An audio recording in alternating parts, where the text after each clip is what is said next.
Let's talk about the best of the worst from the Brothers War. That's the top 3 cards from that set that are seeing adoption in 1% or less of decks since its release.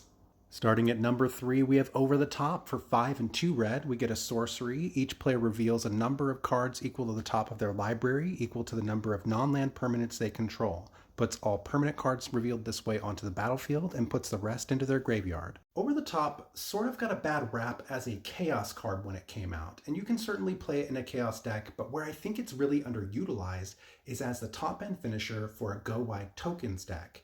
In those decks where you're just pooping a billion tokens out onto the battlefield, you're going to have so many non-land permanents that you'll get a massive advantage over your opponents by casting the spell, and it's almost certainly going to end the game in your favor.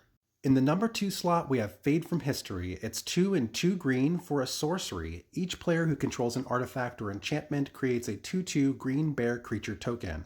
Then destroy all artifacts and enchantments.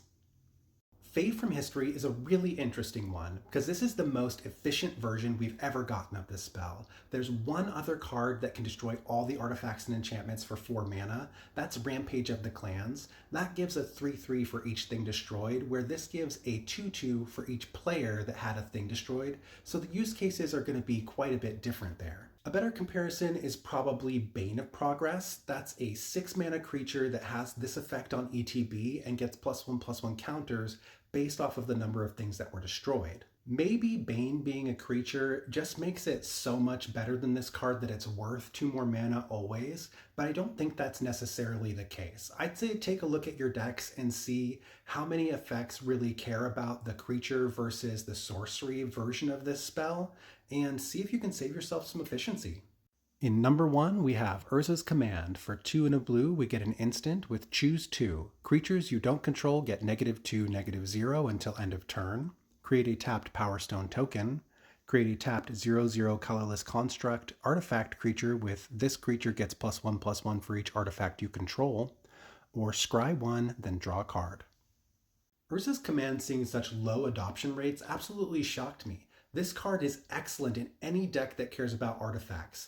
Even if this only had the Create a Power Stone token and a Construct options on it, I would slam it in any artifact deck that was in blue. The upside of being able to cantrip with this sometimes or get a combat trick out of it is just gravy. This card is excellent for what it wants to do, and it's an easy 50-cent pickup if you're in any kind of artifact deck. That's it for the Brothers War wrap-up for the best of the worst. This one was tough. There's a lot of great cards from this set that are not seeing play. As far as the ones we did talk about, I'd love to hear your guys' insights on why you think these aren't seeing more play, or if you've had any experiences with them. Let me know.